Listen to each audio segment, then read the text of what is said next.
So He-Man is everywhere right now. The new movie is in theaters and the internet is divided like never before. YouTubers, reviewers, all over every side of the spectrum of this film. And then you have Dolph Lundgren making an entire generation lose their minds by being on screen and passing the torch. And suddenly, everyone is talking about the most powerful man in the universe once again, which means right now is the perfect time to go a little deeper, because He-Man is one of the strangest and most fascinating and genuinely surprising origin stories in the history of American pop culture. And most of the people who grew up with him have no idea how it actually happened. So today, I have 10 facts about He-Man and the Masters of the Universe that you probably never knew. Some of them are going to surprise you, and some of them just might change the way you look at the character completely. So pop that tape in. I got you. Let's go do this.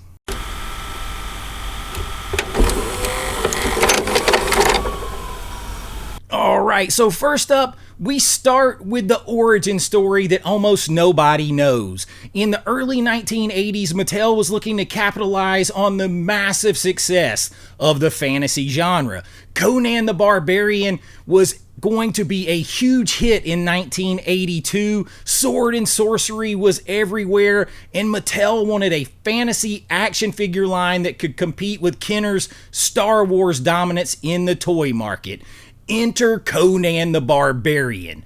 There was just one problem. Conan the Barbarian was R-rated. Not exactly what you want if you're marketing a kid's toy.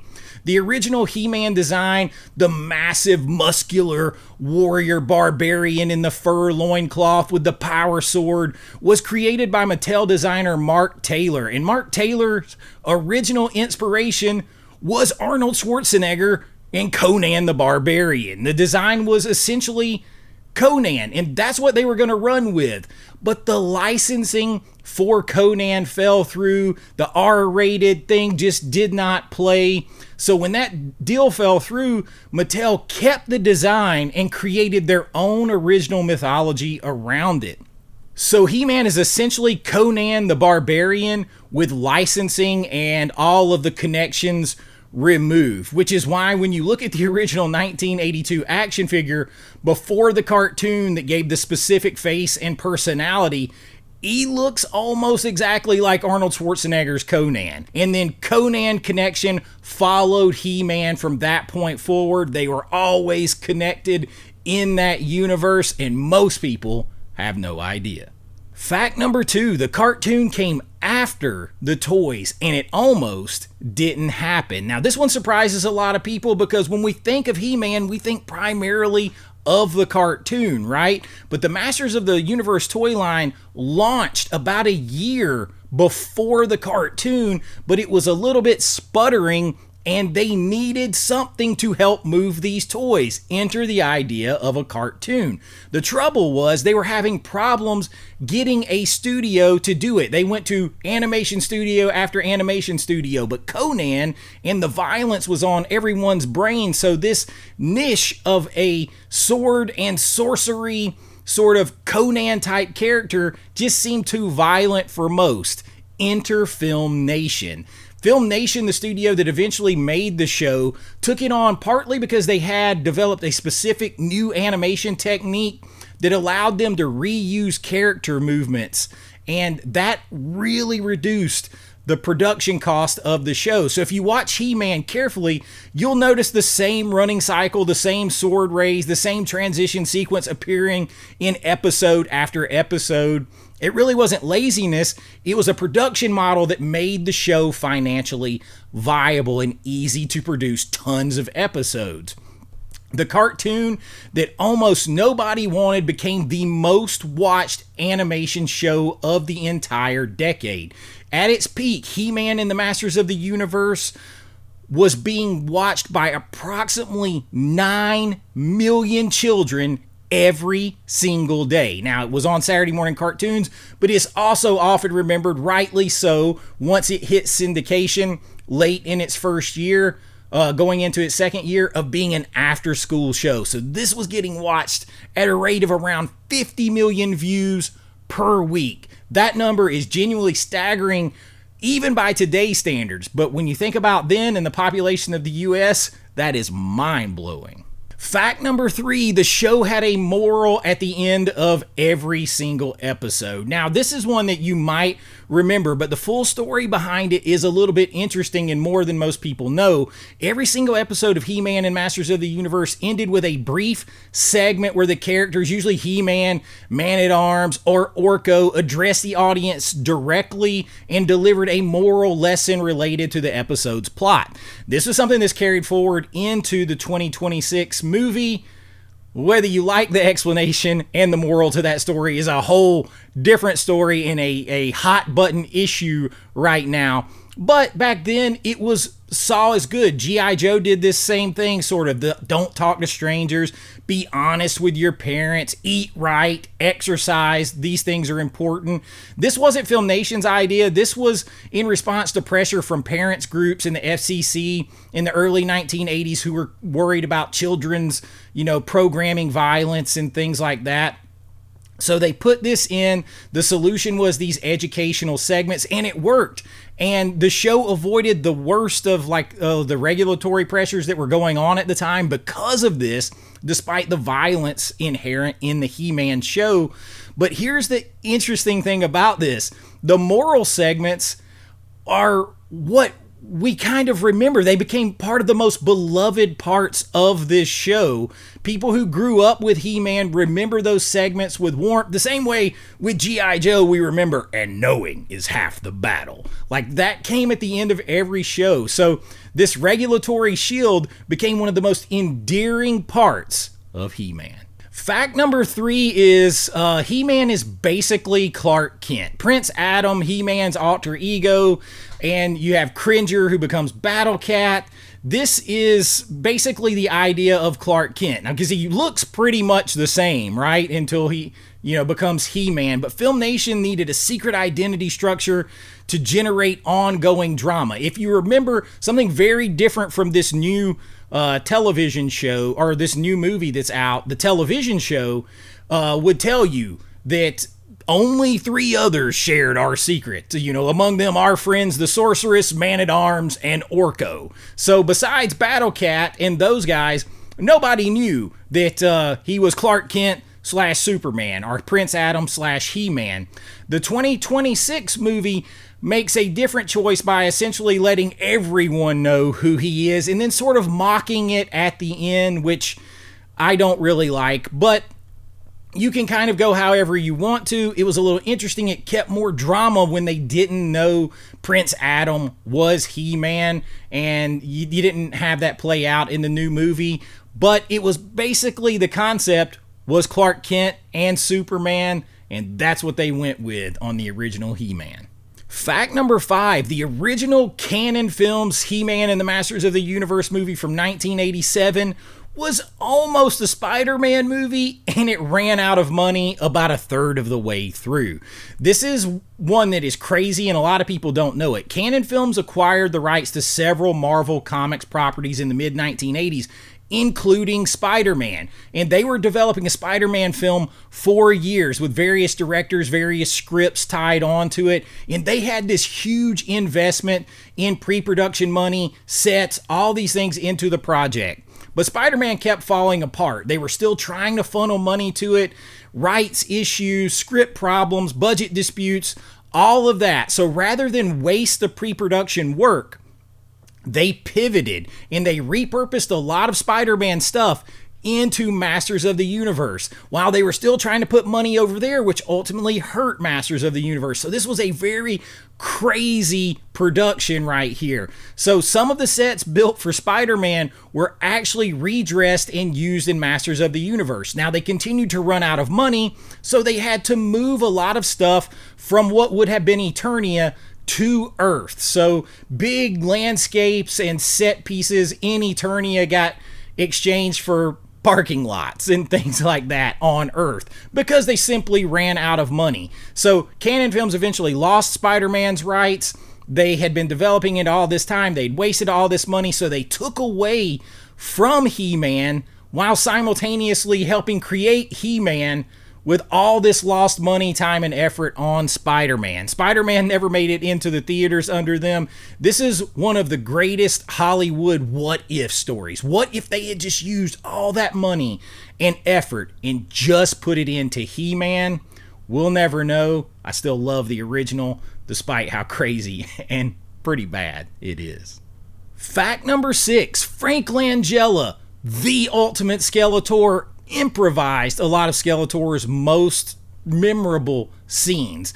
Frank Langella, the story and the performance behind this is insane. He took this on because his kids were a big fan of He-Man the show, and he was not the first choice for Skeletor. Obviously, they didn't expect that he would even do it. I mean, this is a classically trained actor here, but when he came on and agreed to do it, producers weren't really sure what they were going to get because of the level of actor he was, but he decided to play this cartoon villain and take it to the next level. He told the filmmakers from the beginning he intended to play it as a Shakespearean antagonist, be a being of enormous intelligence, a genuine menace who happened to have a skull for a face. Not a children's villain, a real villain in a children's type film. And the producers were nervous about that. Canon Films adaptation was off the toy line, and the audience was children. So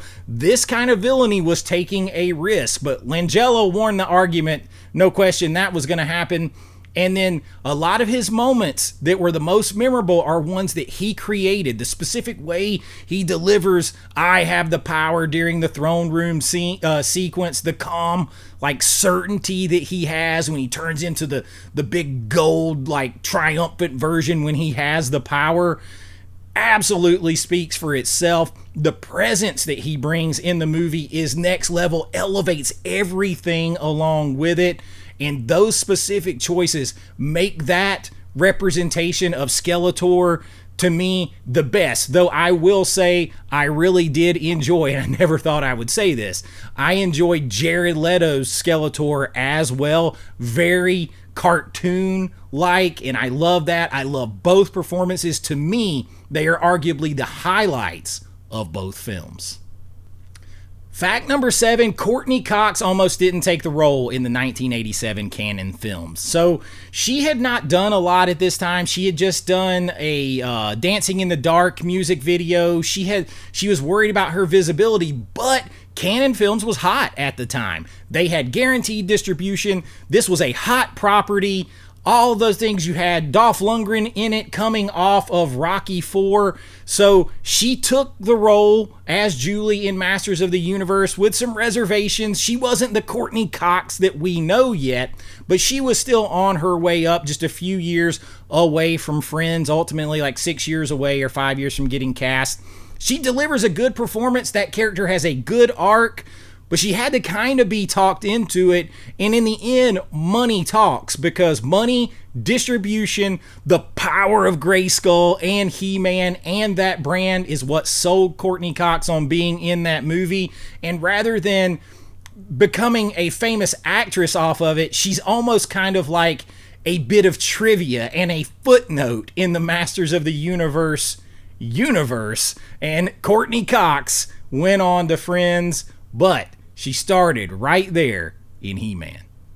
Fact number 8, He-Man actually outsold Star Wars toys in 1985. Listen, I know I was there. I was a kid getting He-Man toys at this time, loving He-Man, loving Star Wars, and this fact deserves to be shouted loudly because it lets you know exactly how big He-Man in the Masters of the Universe was. It beat Star Wars. That's all you need to know. The Masters of the Universe generated over $400 million in retail sales in 1985 alone. At its absolute peak, it was generating over $1 billion annually in the 80s, so that's a lot. For context, the Star Wars toy line that dominated the action figure market beginning in 77 through the mid-80s with the original trilogy, it wasn't even selling that much. It wasn't making that much per year for a lot of that time. The specific reason He-Man outsold Star Wars is interesting because the design perspective, these figures were much bigger and ultimately more detailed than the Star Wars ones. So they gave that physical strength. Like, the boys wanted to see those big muscles and aspire to be these big, larger than life characters that gave them this visual identity that you couldn't get with the little Kenner Star Wars action figures. So they had this whole other visual identity to them that changed everything over the other action figures on the market at that time. Mattel cracked the code of what young boys wanted in America in the 1980s. The strength, the power, Hulkamania was running wild. You had He-Man, you had all these larger than life characters with Stallone and Schwarzenegger on screen. It was perfect synergy between the hearts and minds of the boys and the attitude of America and this particular toy line. The 2026 movie is attempting to recapture some of that, but they can't really get all the way there because of some of the modern sensibilities that are put in there. It kind of weaves back and forth. It's enjoyable, not as enjoyable, and they can't quite capture that. Although they try in moments, it doesn't have that same perfect synergy that we had in the 1980s.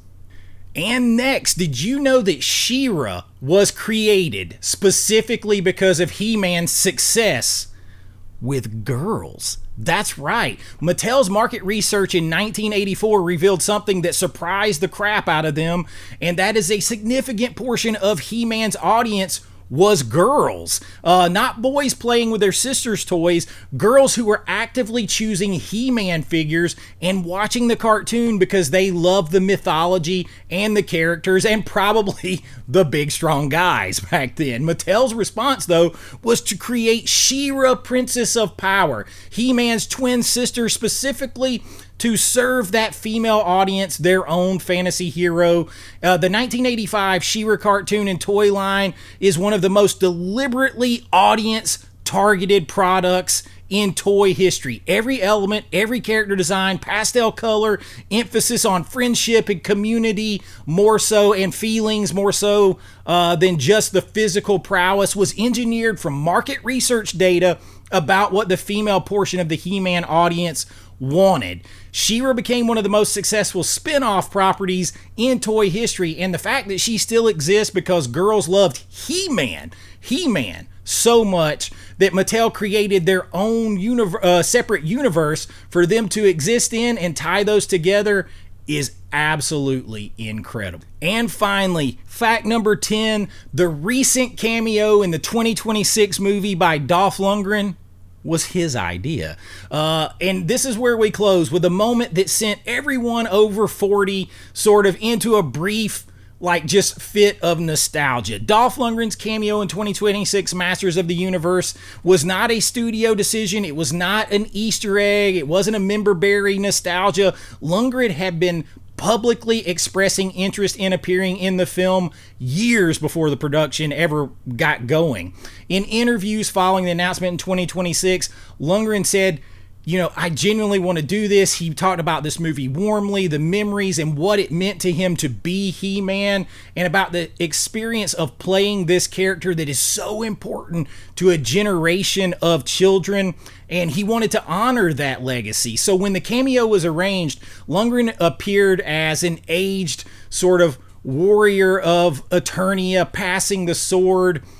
It didn't quite come out that way. It got put in here as much more of a, I don't want to say joke, but much more of a grounded, earth-based, sort of tongue-in-cheek thing. And if you go to the theater this week, if you see this movie, you can see that for yourself. And I will just say, good journey to you. It was a very, very cool moment. Like I said, if you check out my review on this movie, I say it's all over the place because it is. There are moments I genuinely love. There are moments I genuinely hate. And I think you're going to find that across YouTube. But that just sort of adds to the mythology of He-Man and Masters of the Universe as one of the most fascinating, crazy, and different stories of American pop culture as far as toys, cartoons, movies that's ever going to exist. And that kind of endears it even more to us.